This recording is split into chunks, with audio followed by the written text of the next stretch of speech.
कृषि क्षेत्र के बेहतर प्रदर्शन के बीच किसानों की खुदकुशी बदस्तूर जारी है। एनसीआरबी की ओर से जारी 2019 के आंकड़े बताते हैं कि तमाम सरकारी दावों के बावजूद खेती किसानों के लिए जानलेवा बनी हुई है। थम नहीं रही किसान आत्महत्या।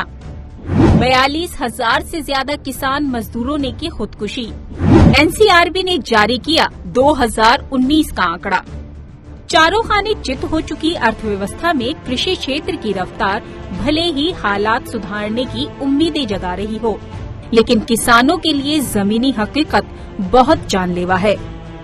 नेशनल क्राइम रिकॉर्ड ब्यूरो यानी एनसीआरबी के 2019 में किसान खुदकुशी के आंकड़े चिंता बढ़ाने वाले हैं। देश में आत्महत्या के कुल मामलों में खेती किसानी से जुड़े लोगों का आंकड़ा 7.4% है। 2019 में 10,281 किसानों और कृषि मजदूरों को खुदकुशी करने के लिए मजबूर होना पड़ा। इनमें 5,563 पुरुष और 394 महिलाएं शामिल हैं। 2018 में 10,349 किसानों ने खुदकुशी की थी। हम पहले दिन से ये बात कह रहे हैं कि जो मोदी सरकार की कृषि नीतियां हैं, ये नीतियां किसानों की आय दोगुना करने की नहीं, बल्कि किसानों की आत्महत्या दोगुना करने की नीतियां हैं। और अब ये 3 कृषि अध्यादेश ला दिए जो पूरे तरीके से किसानों को समाप्त कर देंगे। सरकारी खरीद सरकार बंद करने जा रही है। अब से उस खरीद को भी व्यापारियों के हाथ में सौंपा जा रहा है, यानी कुल मिला के किसान का अस्तित्व समाप्त हो जाएगा। राज्यों के हिसाब से देखें तो किसान खुदकुशी के 38.2% मामलों के साथ महाराष्ट्र पहले नंबर पर है। वहीं कर्नाटक में किसान खुदकुशी के 19.4% और आंध्र प्रदेश में 10% मामले सामने आए हैं। किसान खुदकुशी के 5.3% मामले के साथ मध्य प्रदेश चौथे नंबर पर है, जबकि 4.9% किसान खुदकुशी के साथ तेलंगाना और छत्तीसगढ़ 5वें नंबर पर हैं। हैरान करने वाली बात ये है कि बिहार, पश्चिम बंगाल, ओडिशा, उत्तराखंड, मणिपुर, चंडीगढ़, दमनदीप, दिल्ली, लक्षद्वीप और पुदुचेरी में किसान खुदकुशी की संख्या 0 रही। इस वर्ष जब लॉकडाउन लगा है, लाखों मजदूर पलायन करके पैदल अपने घर तक गए हैं, आर्थिक स्थिति चरमरा गई है, जीडीपी औंधे मुकरी हुई है। ऐसे में ये अलग बात है कि किसानों ने मोर्चा संभाले हुआ है। इसके बाद भी एक के बाद एक कृषि अध्यादेश, किसानों का मंडियों का निजीकरण और कॉन्ट्रैक्ट फार्मिंग लाके किसानों को दबाया जा रहा है। मध्य प्रदेश में अतिवृष्टि हुई, उसका मुआवजे कोई घोषणा नहीं है। दुर्भाग्यपूर्ण बात है। जब 2020 के आंकड़े जारी होंगे तो मैं मानता हूं बहुत चौंकाने वाले होंगे, क्योंकि इस वर्ष चाहे किसान हो चाहे मजदूर हो, इस लॉकडाउन की स्थिति में और अभी जो भारी वर्षा हुई है इसमें उनका बहुत बुरा हाल है। तो ये आंकड़े पूरी तरह से भ्रमित करने वाले किस प्रकार हैं, क्योंकि जो ये आंकड़े एनसीआरबी को मिलते हैं वो राज्य सरकारों द्वारा मिलते हैं। राज्य सरकारें जो है वो अपने क्षेत्र के अंदर जितने भी किसानों की आत्महत्याएं होती है, चाहे वो भूमिहीन किसान है, ठेके पर खेती करने वाला है या खेतीहर मजदूर है, जब वो आर्थिक तंगी के कारण आत्महत्या करता है तो पुलिस या रिपोर्ट जो इत्तफाकिया कार्रवाई की जाती है उसके अंदर उसकी मौत के कारणों को पारिवारिक कलह या मानसिक परेशानी बताकर उस आत्महत्या को छुपाने की कोशिश की जाती है। लाखों की संख्या में हमारे देश में किसानों की आत्महत्या हो रही है, उसे केवल कुछ चंद हजार संख्या तक बताया जा रहा है।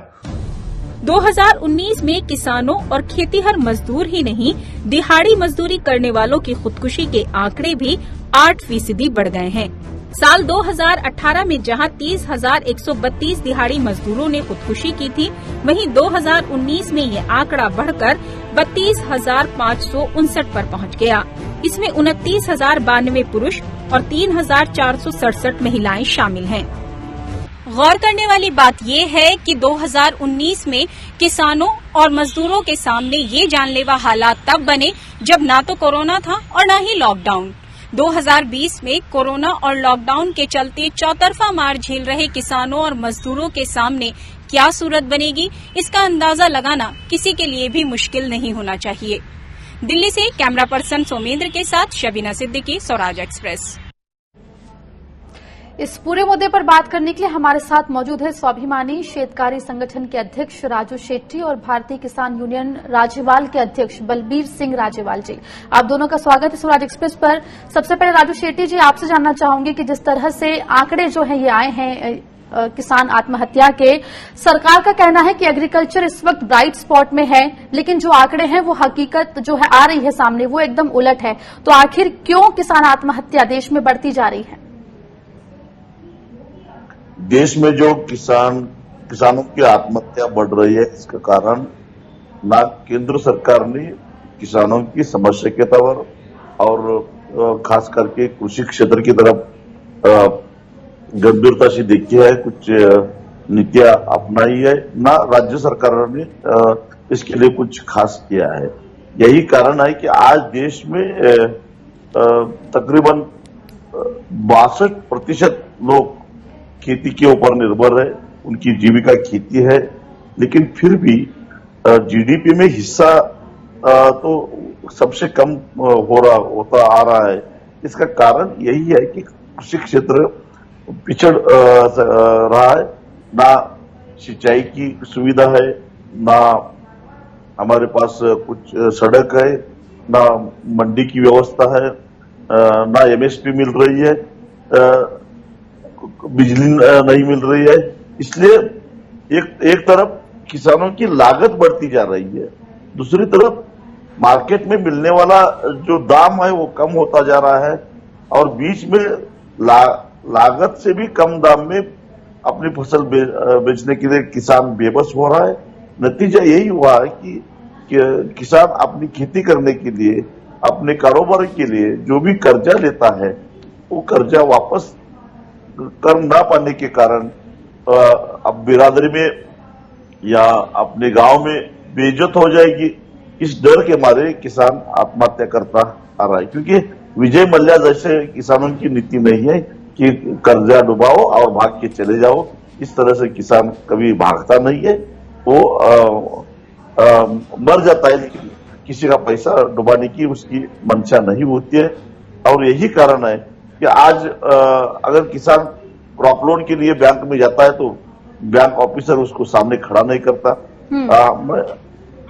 हर जगह आप देखेंगे कि अगर किसी को रिश्वत दे बिना कोई किसी भी किसान को कर्जा नहीं मिलता, और बैंक सही टाइम पे उसको कर्जा नहीं देते हैं, इसलिए उसको साहूकार के पास जाना पड़ता है, महाजन के पास जाना पड़ता है, और प्रति महीना 5%, 10% ब्याज दे के उसको पैसा वो खड़ा करना पड़ता है, जो भी वो आखिरकार वो पैसा वापस नहीं दे पाता। इसीलिए ये सब आत्महत्या हो रही है। जी राजू जी, जिस तरीके से सरकार किसानों की इनकम को डबल करने की बात कर रही है, एमएसपी की बात करती है, फसल बीमा की भी बात करती है, लेकिन इन सब योजनाओं के बावजूद भी जिस तरह से हम देख रहे हैं कि एग्रीकल्चर डिस्ट्रेस जो है वो किसानों में बढ़ता जा रहा है, तो आखिर वो कम करने के लिए सरकार को क्या कदम उठाने चाहिए? किसानों की आय दुगनी करने, ये तो एक ऐसे ही ये तो इसमें कुछ हुआ नहीं। किसानों को कर्जा दुगना हुआ, लेकिन उसकी आय दुगनी नहीं हुई है। जिस तरह से इन्होंने 2014 में पहली बार कहा कि किसानों को राहत दिलाने के लिए स्वामीनाथन के सिफारिश के तहत हम लागत से 1.5 गुना समर्थन मूल्य दिलवाएंगे, लेकिन वो नहीं मिला। उसके बाद इन्होंने कहा कि हम किसानों की आय दुगनी करेंगे, लेकिन दुगनी कैसे करेंगे? आज की तारीख में जो एमएसपी जो स्वामीनाथन की सिफारिश के तहत नहीं मिल रहा है, लेकिन वो भी एमएसपी आज की तारीख में किसानों को नहीं मिल रहा है। मक्का मेज का एमएसपी है 1860 रुपए, और किसान मेज बेच रहा है 1100 रुपए को। इसका मतलब एमएसपी से 660 रुपए कम दाम में आज किसान मेज बेच रहा है। उसी तरह से कपास की स्थिति है, उसी तरह से प्याज की स्थिति है, इसी तरह से हर एक फसलों की स्थिति है। तो कैसे किसानों की आय दुगनी हो जाएगी? कैसे? तमाम जो कदम सरकार की तरफ से उठाए गए हैं किसानों के हित के लिए, जो सरकार कहती है वो नाकाफी यहाँ पर साबित हो रही है, आपका कहना है। अब हमारे साथ बने रहे, हमारे साथ भारतीय किसान यूनियन राज्यपाल के अध्यक्ष बलबीर सिंह जी भी जुड़े हुए हैं। बलबीर जी, जिस तरह से किसानों की तरफ से जो बात सामने निकल कर आती है कि कर्ज देना और जो तमाम जितनी भी रियायतें सरकार देती है वो कहीं ना कहीं उनके ऊपर दबाव बनाते हैं कि वो आत्महत्या की ओर आगे बढ़े, क्योंकि कर्ज उनको वापस लौटाना पड़ता है, लागत ज्यादा रहती है, उतना मुनाफा उन्हें हो नहीं पाता। तो सरकार को क्या ऐसी नीतियां लानी चाहिए जिससे कि ये दबाव किसानों पर ना पड़े? देखिए, बेसिक बात पहले समझिए। सीएससीपी जो हमारे भाव तय करता है उसकी टर्म्स ऑफ रेफरेंस को स्टडी करो तो वो टोटली एंटी फार्मर है। उसमें लिखा है कि वो रिकमेंडेटरी बॉडी है, उसमें लिखा है कि वो जब सिफारिश करेगा एमएसपी की तो इस बात का ध्यान रखेगा उसका कॉस्ट ऑफ लिविंग पे कोई बुरा प्रभाव न पड़े और उसका इंडस्ट्रियल कॉस्ट स्ट्रक्चर पे प्रभाव न पड़े। उससे ये जो इंटरनेशनल प्राइस का ध्यान रखना है, ये सारी बातें जो सरकार ने ध्यान रखनी होती है। इसकी वजह से उसको ठीक से भाव नहीं दिए जाते। यहाँ मैं दो रिपोर्ट्स, सरकारी रिपोर्ट्स कोट करूंगा। 1984 में हमने राजभवन का 7 दिन घेराव किया, हमारी मांगे मानी गई तो उसके साथ ही एक जॉल कमेटी बनी जो कभी किसी वक्त इस एग्रीकल्चर प्राइस कमीशन हुआ करता था, उसके चेयरमैन थे। उसने अपनी रिपोर्ट में लिखा कि there is a continuous squeeze over real margin of profit of the farmers for more than a decade. 86 का मतलब 10 साल पीछे 76, जब से सरकार फूड डेफिसिट से निकल के फूड सरप्लस में हो गई तो सरकार की नीति बदल गई। अगली बात, 2007 में प्रकाश सिंह बादल पंजाब में चीफ मिनिस्टर थे। मैंने उनसे कहा कि हमारी सारी जिंदगी लग गई किसानों के सवाल पे लड़ाई लड़ते। सर, एक कमेटी बना दीजिए अर्थशास्त्रियों की जो ये स्टडी करे कि खेती बीमार क्यों हो गई। उन्होंने एक सर रणजीत सिंह घुम्मन इकोनॉमिस्ट हैं, बड़े रिनाउंड पंजाबी यूनिवर्सिटी के हेड थे इकोनॉमिक्स डिपार्टमेंट में, अभी वो रिटायर हो गए। उनकी चेयरमैनशिप में एक कमेटी बना दी और उसमें एक पंजाब एग्रीकल्चर यूनिवर्सिटी से इकोनॉमिस्ट डॉक्टर सिद्धू ले लिए, फार्मर्स कमीशन से डॉक्टर रंगी ले लिया। उस कमेटी ने तो कहीं ना कहीं जो सरकार जो है वो केवल एक कमेटी बनाकर या तमाम जो योजनाएं हैं वो निकालकर अपना पल्ला झाड़ ले रही है, लेकिन ग्राउंड पर वो जो सारी जो चीजें हैं वो किसानों तक नहीं पहुंच पा रही। बहुत बहुत शुक्रिया आप दोनों का हमसे जुड़ने के लिए और बात करने के लिए।